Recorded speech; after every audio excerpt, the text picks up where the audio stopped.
Listen, I know you feel stuck. I know it feels like the weight of the world is pressing down on you. But let me tell you something right now. Minus 2025 is your year. No more excuses. No more blaming your circumstances. It's time to take control of your mind, your emotions, and your life. Life will hit you. It will test you in ways you didn't see coming. You'll face moments when the pressure feels unbearable, and negative emotions like anger, frustration, sadness, or fear will show up uninvited. That's real, and it's okay to feel it. Stop running from those emotions or pretending they don't exist. Denial doesn't solve anything. It only lets the problem grow in the dark. You're human, and being human means facing moments of doubt and darkness. Sometimes it's your inner voice telling you that you're not good enough, not strong enough, not capable enough. Other times it's external forces, people, circumstances, or setbacks pushing you toward the edge. These moments can feel overwhelming, like you're carrying the weight of the world on your shoulders with no relief in sight. But here's the deal: just because you feel stuck, just because you feel negative doesn't mean you have to stay in that place. Negative feelings are temporary visitors, not permanent residents. They only stay as long as you allow them to. The problem is, many of us don't just let those emotions visit, we build a home for them. We start to identify with them, to believe the lies they tell us. I failed, so I'm a failure.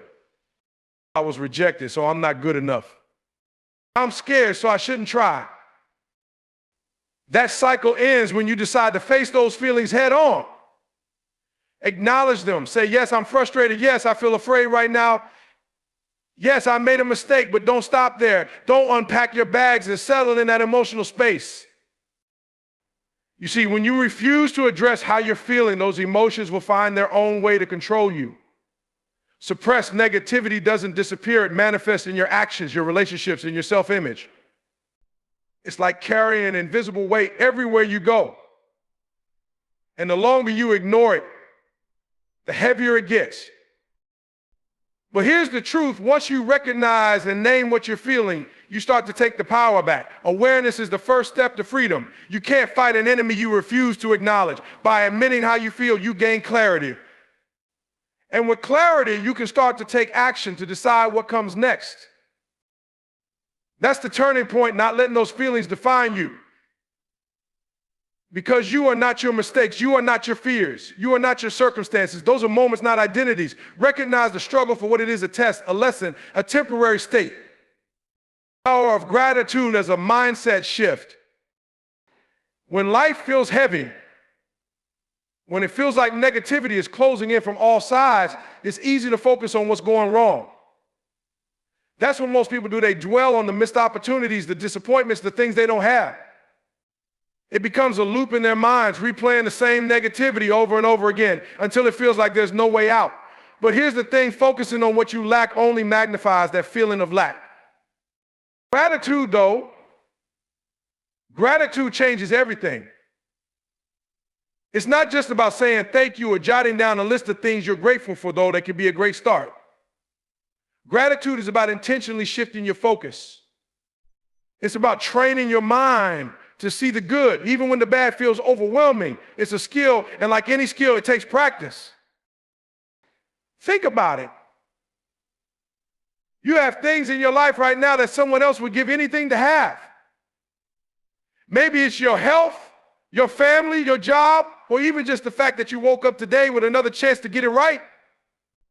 But when you're caught up in negativity, those blessings fade into the background. They're still there, but you stop seeing them. Gratitude forces you to stop, to look around, and to acknowledge that not everything is as bad as it seems. Now, gratitude doesn't mean ignoring your problems or pretending that everything is perfect. It's not about putting on a fake smile or dismissing the challenges you're facing. It's about perspective. It's about realizing that even in the middle of your struggles, there's still something to be thankful for. When you practice gratitude, you're rewiring your brain. Scientists have shown that gratitude activates the parts of your brain associated with happiness and positivity. It's like flipping a switch. Suddenly, instead of dwelling on what's wrong, you start to see what's right. And that shift, it creates momentum. Gratitude also builds resilience. When you're grateful, you start to see challenges as opportunities instead of obstacles. You begin to understand that even the hard times have something to teach you. Maybe that setback at work is pushing you towards something better. Maybe that tough conversation helped you grow. Gratitude helps you find meaning in the mess. But here's the catch: gratitude doesn't just happen. You have to work for it. You have to choose it, especially when it's hard. It's easy to be grateful when everything is going your way, but the real power of gratitude shows up when you're in the valley, not on the mountaintop. It's in those moments when everything feels like it's falling apart, and you still find the strength to say, even now I have something to be thankful for. It's not about ignoring the storm, it's about finding the shelter in it. Gratitude gives you that shelter. It's the reminder that no matter how bad things seem, there's still light breaking through the cracks. And the more you practice it, the more you realize that light has been there all along, you just needed to see it. Discipline over emotion. One of the biggest mistakes people make is letting their emotions dictate their actions. Think about it: how many times have you skipped doing something important just because you didn't feel like it? Maybe you didn't feel like working out, so you stayed in bed. Maybe you didn't feel like studying, so you watched TV instead. Maybe you didn't feel like putting in extra effort at work, so you gave the bare minimum. And what happened? Days turned into weeks, and weeks turned into months, and suddenly you found yourself stuck in the same place, wondering why you're not making progress. That's the trap of living by your emotions. Emotions are fleeting, they're unreliable. One minute you're motivated, and the next minute you're not. One day you're excited to chase your dreams, and the next day you're questioning if it's even worth it. If you let your emotions run the show, you'll never get where you want to go. Success doesn't care how you feel. Growth doesn't care if you're tired, frustrated, or unmotivated. The only thing that matters is what you do. This is where discipline comes in. Discipline is the anchor that keeps you steady when your emotions are pulling you in every direction. Discipline is doing what needs to be done, even when you don't feel like it. It's the voice in your head that says, I don't care if you're tired, I don't care if you're scared. You're going to get up and do it anyway. The truth is, discipline is freedom. It frees you from the roller coaster of your emotions. When you rely on discipline, you don't have to waste energy deciding whether or not you're going to do something, you just do it. It becomes automatic. You don't negotiate with yourself. You don't argue. You don't make excuses. You act. But here's the thing: discipline isn't something you're born with. It's something you build. It's a muscle, and like any muscle, it grows stronger the more you use it. Every time you choose discipline over emotion, you're reinforcing that habit. Every time you push through the resistance, you're proving to yourself that you're capable. And yes, it's hard. Discipline requires sacrifice. It requires you to do things that are uncomfortable, that are inconvenient, that you don't necessarily want to do. It means waking up early when your bed feels warm and cozy. It means working on your goals when you'd rather relax. It means saying no to distractions, no to instant gratification, and yes to the bigger picture. But the rewards of discipline are worth it. Discipline builds confidence, because every time you follow through on your commitments, you're sending yourself a message: I can trust myself. I keep my promises.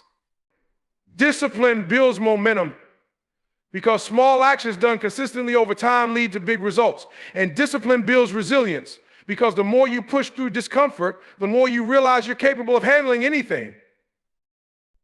The most successful people in the world aren't the ones who are always motivated. They're the ones who are disciplined.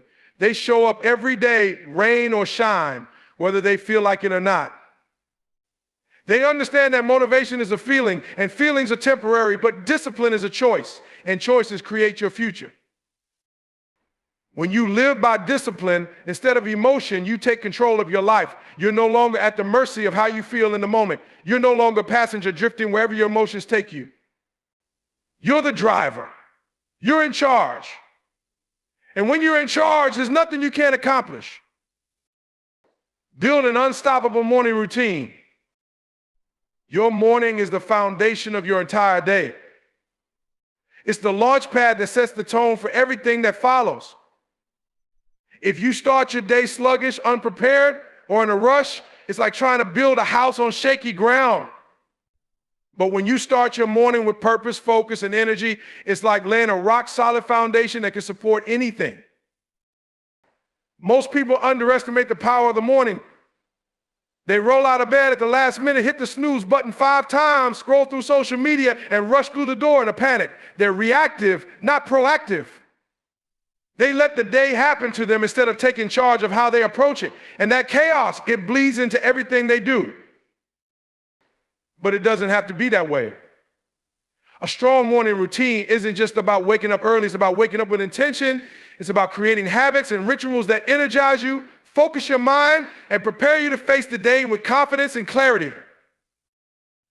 The first step is consistency. Decide on a wake-up time and stick to it even on weekends. When you wake up at the same time every day, you train your body and mind to operate on a rhythm. That rhythm creates stability and eliminates the stress of unpredictability. Your mornings become automatic, and that frees up mental energy for what really matters. Once you're up, resist the urge to grab your phone or dive into emails. The first moments of your day are sacred.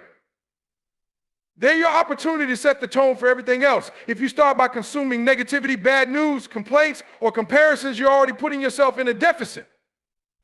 Instead, start with something that feeds your soul. Movement is key. Whether it's a full workout, a quick stretch, or a brisk walk, getting your body moving first thing in the morning boosts your energy and clears your mind. It doesn't have to be complicated, just something that gets your blood flowing and tells your body it's time to wake up. Physical activity releases endorphins, those feel-good chemicals that help you start the day on a positive note. Next, focus on your mind.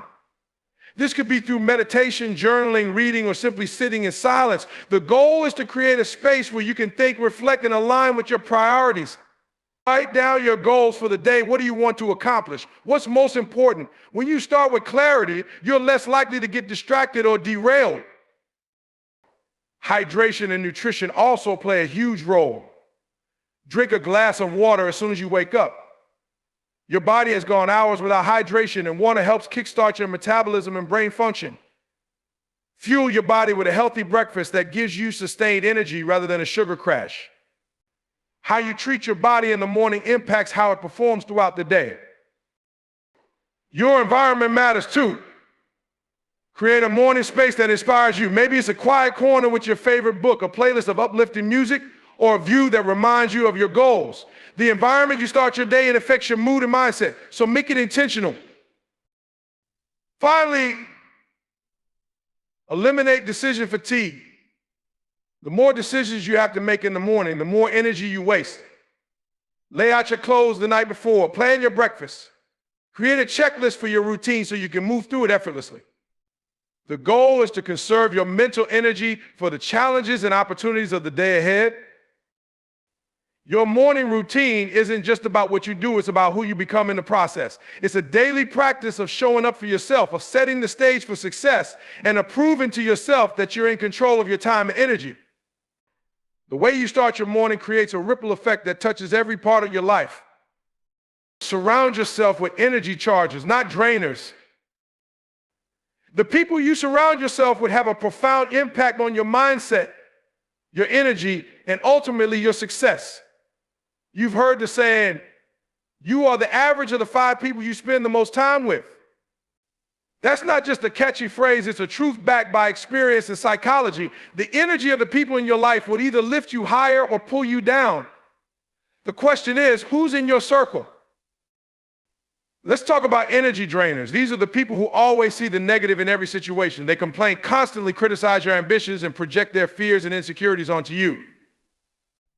They're quick to tell you why something won't work but never offer solutions. They feed on gossip, drama, and excuses. Being around them feels like carrying a heavy weight on your back. You leave their presence feeling depleted, discouraged, and doubting yourself. Energy drainers aren't always obvious. Sometimes they're people you care about deeply, like friends or family members. Their negativity might not come from a place of malice. It could come from their own fears or limited perspective.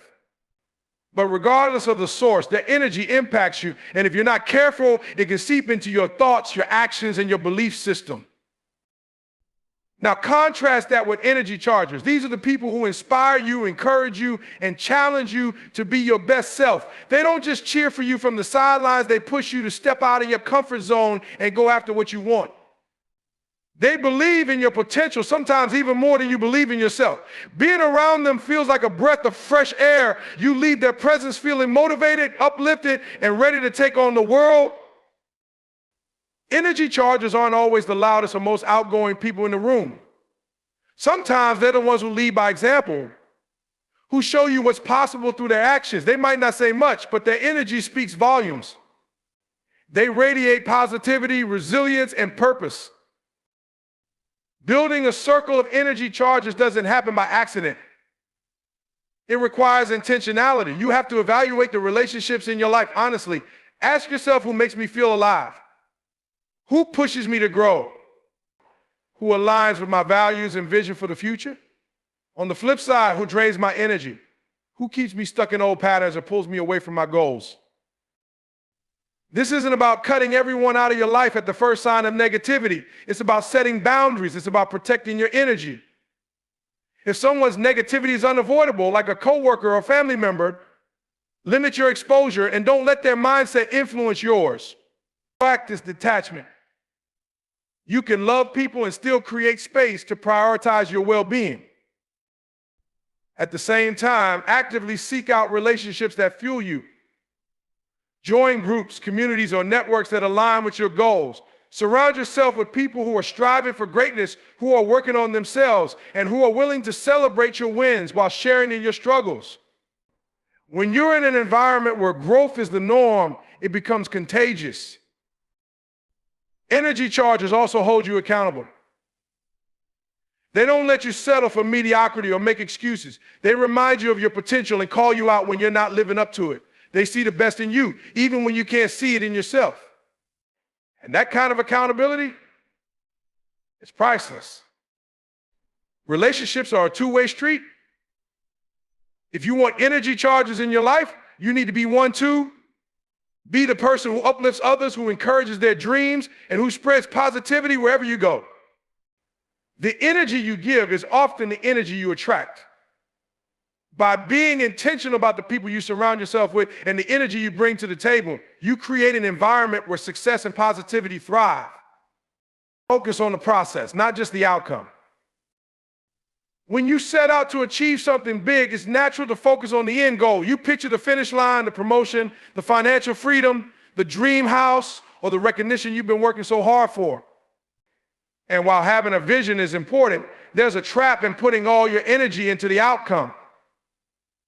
The truth is, success isn't found at the finish line, it's built in the process. Think about this, the outcome is a moment in time, but the process is your everyday life. The process is where the real growth happens. It's in the early mornings, the late nights, the small, consistent actions that no one sees.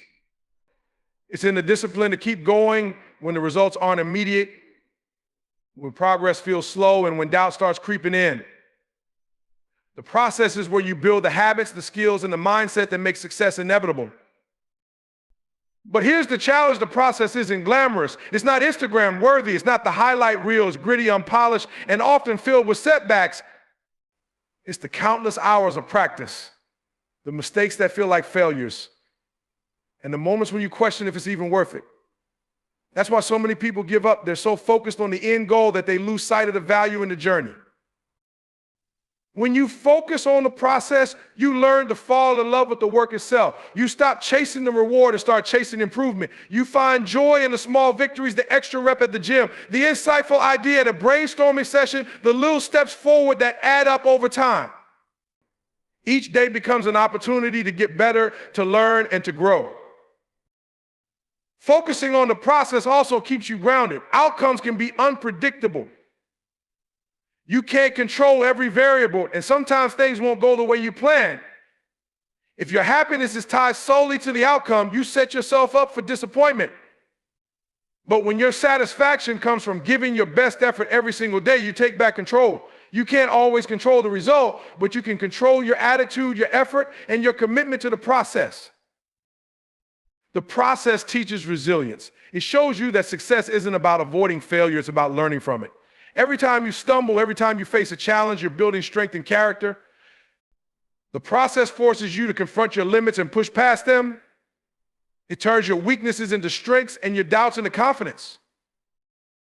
The process also reveals who you are. It's easy to stay motivated when things are going well, but who are you when things get tough? When the results aren't immediate? When no one is clapping for you? That's where your true character is forged. The process strips away the distractions and forces you to confront what you're made of. And here's the beautiful thing: when you focus on the process, the outcome often takes care of itself. The habits you build, the skills you develop, and the mindset you cultivate during the process create a foundation for success that can't be shaken. You become the kind of person who achieves great things not because of luck, but because of who you become through the journey. The process is where the magic happens. It's where the transformation takes place. It's not about arriving at the destination, it's about who you become along the way. The process isn't something to endure, it's something to embrace.